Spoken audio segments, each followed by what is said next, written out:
بسم الله الرحمن الرحیم. عزتمندو کتونکو، زه جلسې ته راغلم ضلع صوابۍ، یو مشهور عالم د جماعت اشاعت التوحید و سنت، یو بهترین مبلغ، بهترین مدرس چې دنیا ګوټ ګوټ کې د هغوی فالورز دي، د هغوی شاګردان دي، او بهترین مقرر دی. د هغوی تعارف څه محتاج نه دي. د هغوی سره زموږ ملاقات شو حضرت علامه شیخ التفسیر والحدیث مولانا عبدالحق ربانی صاحب سره. نن هغوی الحمدلله دوره تفسیر آغاز هم وکړو. موږ د خوش قسمتي وګڼله چې دوی سره ملاقات وکړو.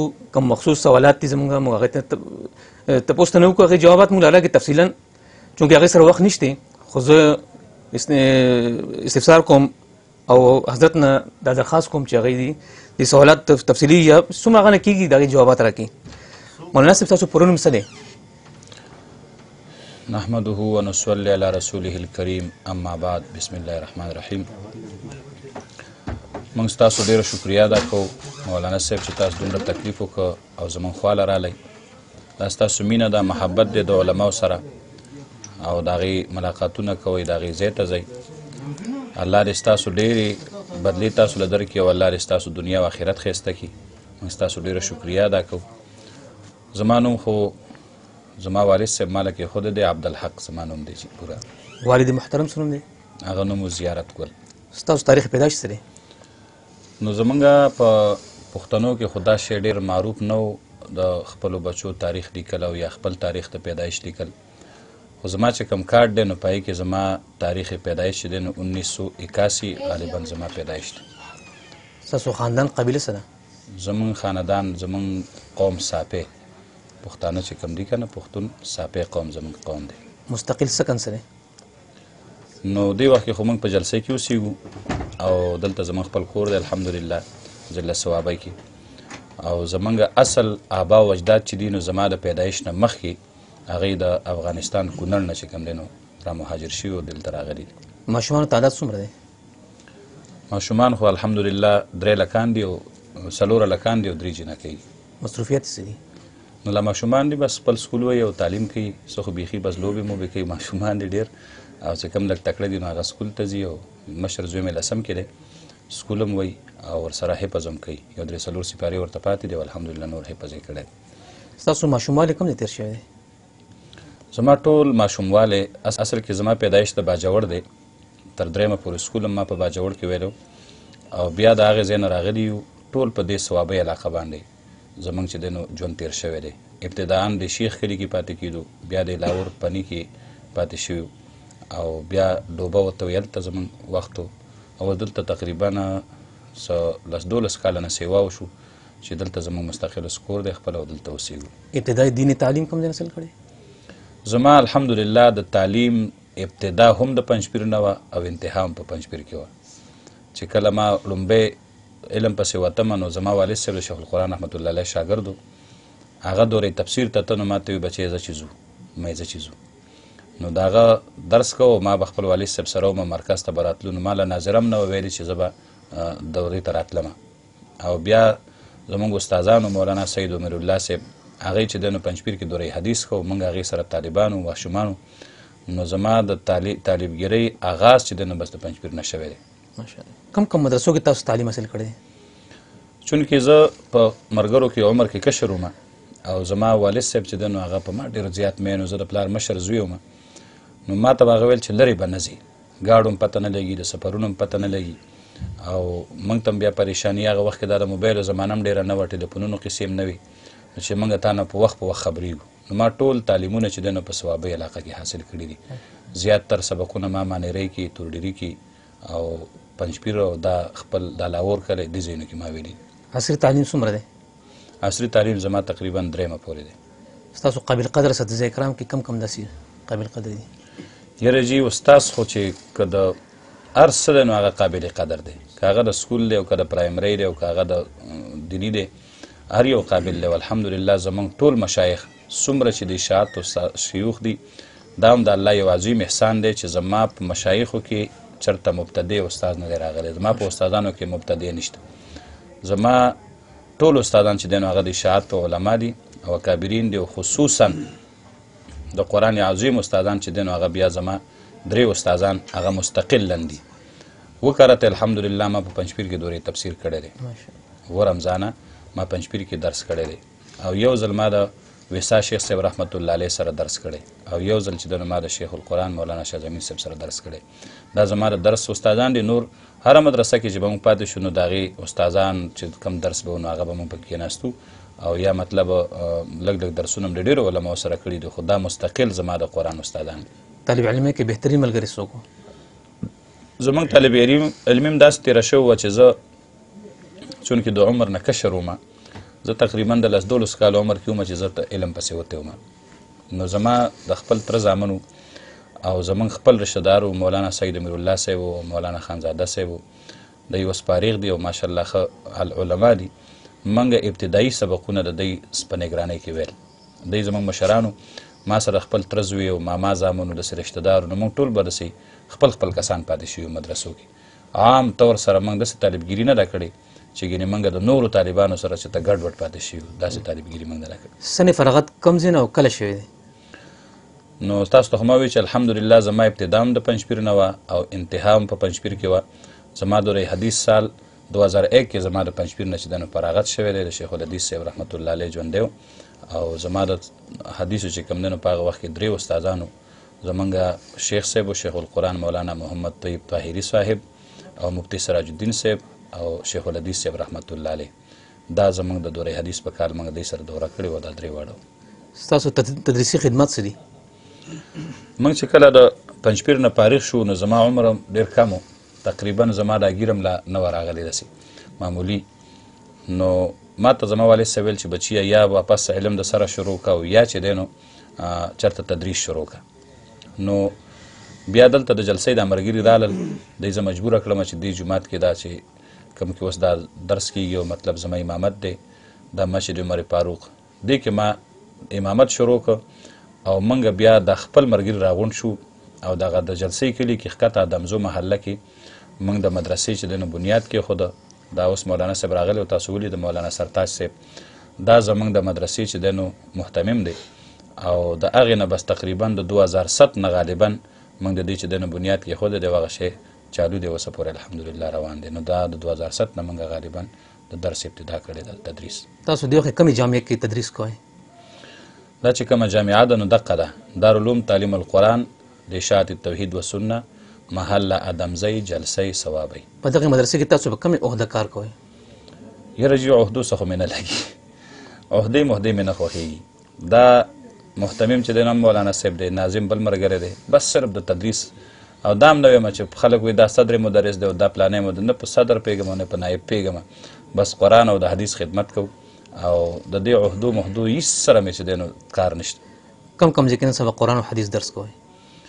نو زموږ خو یو دغه مرکزي درس چې دی نو د خپل جومات کې چې دا سهار مونځ پسې روزانه وي مخکې به ماسخوتنو د دې کثرت مشاغلو د بیاناتو په وجه او د ملګرو د غم خادو په وجه به هغې کې اکثر چوټي راله نو موږ دا درس سهار مونځ پسې نو روزانه سهار مونځ پسې خپل جومات کې درس بیا د مدرسې د طلباو درس کله زه وکړم کله بل عالم ته حواله کړو او یو زمونږ اجتماعي درس په 15 ورځې بعد هغه په دې کلي کې ګړۍ جومات ورته وایي ګړۍ مسجد نو په یې کې په هر 15 تاریخ او په هر آخري تاریخ د میاشتې که هغه د 28 وي که 29 وي که 30 وي که 31 نو د میاشتې آخري تاریخ او 15 تاریخ دا زمونږ درسي دا 1 تاریخ چې کوم دی نو د هغې نه موږ مخکې درس وکړو آخري تاریخ باندې نو 1 باندې بیا ملګري پنجپیر ته بوځو.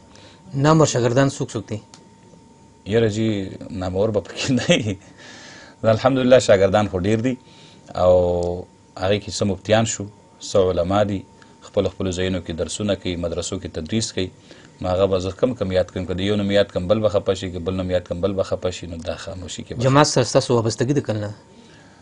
نو دا هم د الله یو احسان دی چې که زه ویم نو زه پیدایشي پنجپیری یم ځکه چې لکه زما والد صاحب د شیخ القرآن رحمت الله علیه شاګرد او ډېر په شیخ صاحب باندې مین په د اخري وخت کې بیا بیماره مو د شیخ صاحب درسونه چې به اورېدل نو جړل به ورته او هغه خپل منظر به ورته یادېده او هغه شخصیت چې هغه د شیخ صاحب سره په مرکز کې به پاتې کېده او شیخ الحدیث صاحب او دا موجوده شیخ صاحب مشر شیخ صاحب دا ټولو سره ډېر ښه تعلق تر دې پورې چې وړوکی و نو د هغې هغه نونه چې کوم دی نو هغه مطلب سره وړې وړې لوی شوي وي داسې د شیخ صاحب سره تعلق نو زما والد صاحب د اشاعت کې و د شیخ صاحب شاګرد و پنجپیری و الحمدلله تر مرګه پورې په اشاعت کې و ډېر خلک داسې چې یو ځل اشاعت ته او بیا لاړ شي بل دغه ته حالان کې په افغانستان کې ډېر انقلابات راغلي ډېر خلک اشاعت والا او نور تنظیمونو ته تللي خو زما والد صاحب د شیخ القرآن صاحب شاګرد او په ماغې میشن باندې تر مرګه پورې قایم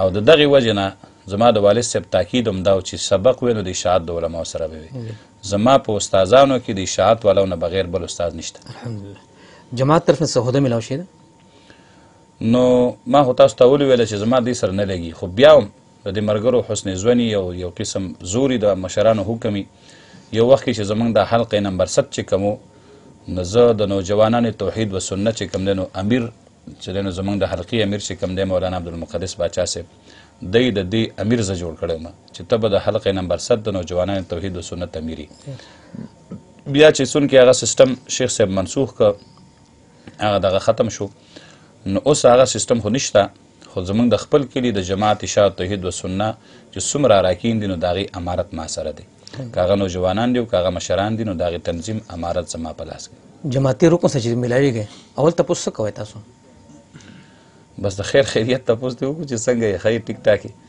ستاسو جذبات څه چې داسې کارکونه وینئ یاره جي الحمدلله زمونږ خو د توحید او د سنت مینه زړه کې ده چې کله دا خلک ووینو نو نور هم زړه خوشحاله شي نو د دوی په لیدو باندې چې دی نو موږ ډېر خوشحالېږو او ډېره خوش سکون راته میلاویږي ستاسو په خیال کې درست د قرآن کریم ترویج تشهیر دې بهترین ذریعه څه کیدی شي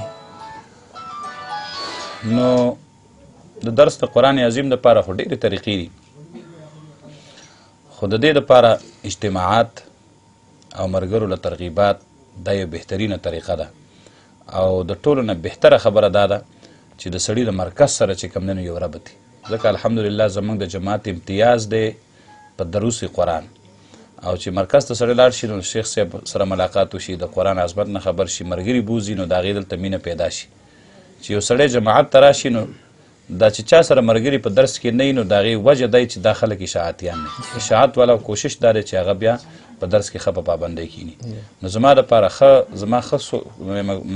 خیال زما دا دی چې کوشش کول غواړي چې ملګري د جماعت سره وابسته شي نو چې جماعت سره وابسته شي نو دا به ټول ستا ملګري او شاګردان شي تاسو تصنیف دی نو زما خو مستقل تصنیفات داسې نه دي کړي یو زموږ په مدرسه حلقه کې یو ځل باچا صاحب دا مشوره وکړله چې یو رساله لیکل غواړي په څه مسایلو باندې نو هغه هغې حکم وکړه چې دا به ته لیکي ما یې زما په ذمه باندې کړله په یې کې 3 مسلې وې هغې باندې ما کتاب بیا لیکلی او رساله النظر بالاخلاص الى مسائل الثلاث دا النظر بالاخلاص الى مسائل الثلاث کې 3 مسایل چې هغه ضروري و هغه وخت کې یو دا تراویح خلک بیخي زر زر کوي که تاسو وګورئ نو د دې مونځ نه مونځ بیا ښه په سور کوي دا فرض به هم ښه په مزه وکړي بیا دا ویتر هم ښه په مزه کوي د تراویحو کې سم غرباري نه پې قاري صاحب پوهېږي او نه پې خلک پوهېږي نو ما په دې مسلو باندې چې دی نو یو رساله راغونډه کړه یو څه لیکل وکړل یو مسله پکې دا وه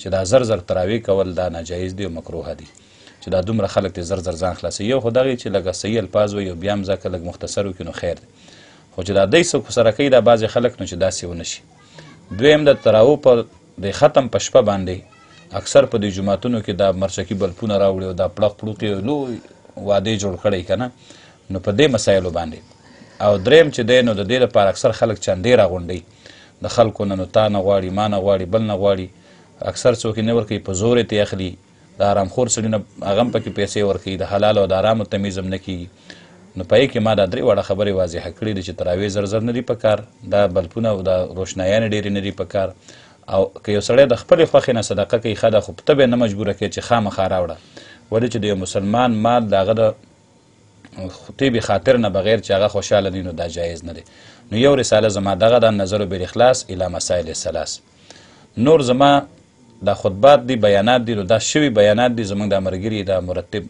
مولانا محمد یعقوب دی هغه دا بیانونه راخلي او هغه لیکي کتابي شکل کې نو الحمدلله پای کې 3 جلدونه چاپ شوي دي او ډېر زیات چې دی نو هغه ووتل او خلک یې خوښوي خطبات رباني په نوم باندې بل هغې زموږ د درس چې دی نو اصول را جمع کړي او هغې هم چاپ کړي دي غالبا چې اوس به خلاصي هغې نوم دی ارشاد الحیران الی اصول القرآن. نو دا مغه زموږ د درس هغه دغه راجمع شوي دي. د جماعت کومه رساله ستاسو دې وخت کې مطالعه کېده؟